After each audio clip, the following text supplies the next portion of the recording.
Aba, aba, aba, aba, nag-emote na naman tong aking mga kaibigang box kay Sir Jun na sabi niya sa kanya na, Jun, itit mo naman kami sa labas kasi stress na kami sa aming work at gusto naman namin mag-distress. Paano ba naman, super pressure cooker taga kami sa aming ammonia? Parang awa mo na, sabi ng mga kaibigan kong box. Alam mo naman itong si Sir Jun, Super Bea Alonso, mayaman, ayan, at niyakag kami dito na naman sa Halo Restaurant. Kasi daw gusto daw nila manood ng kamali na naman ng lola mo. Gusto daw nila makinig na naman ng banda dito, banda doon. Para daw matanggal daw ang kanilang stress. Alam mo naman, babu.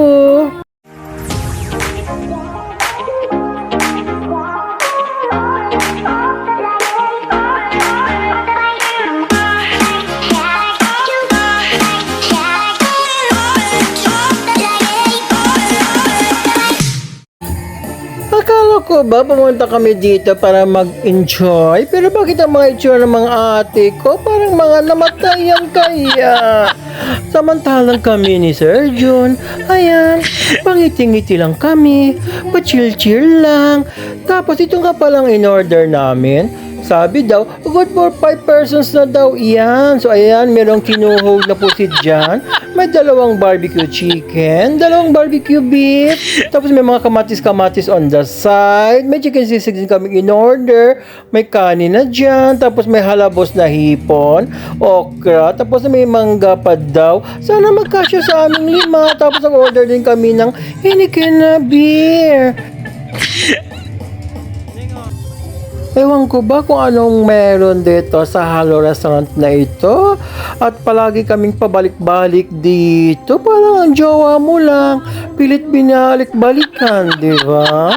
Tapos, ayan ang ganda-ganda ng kanilang presentation sa aming lapangin.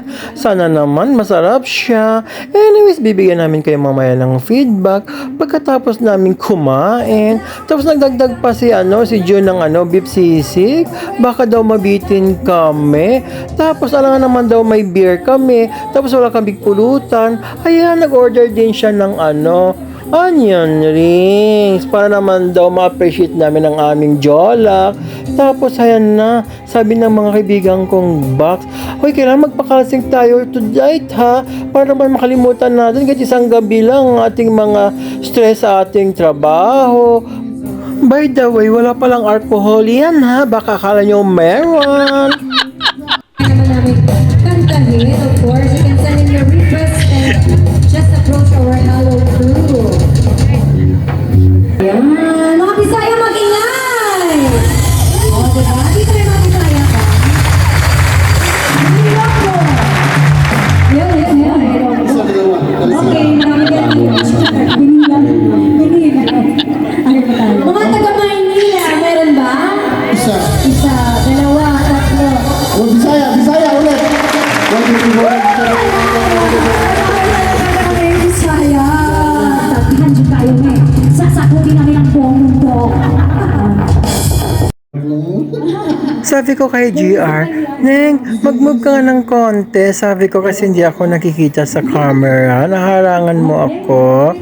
Tapos, habang naglalagay ako ng kanin, may nahanap ako. Palingulingon ako. Sabi ko kay Sir Jun, napansin mo ba kung nasaan yung wet naps?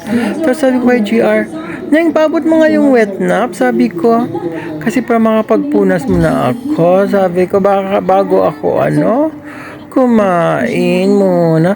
Tapos sabi ko, binilo ko kay Sir Jun, salamat nga pala dito sa tip mo sa amin ha. Malaking bagay ito para sa amin. Nakapag-distress kami tonight. Tapos ito na, kumuha na ako ng beef sisig. Kasi gusto ko na siyang tikman. Kung pumasa ba siya sa aking panlasang Pinoy. So ito na, hinalo ko na siya sa aking kanin. At nagdagdag pa ako ng isa pang kutsara. Tapos ito na, sinubo ko na. At ninamnam-namnam ko na. Okay naman. Masarap naman ang lasa.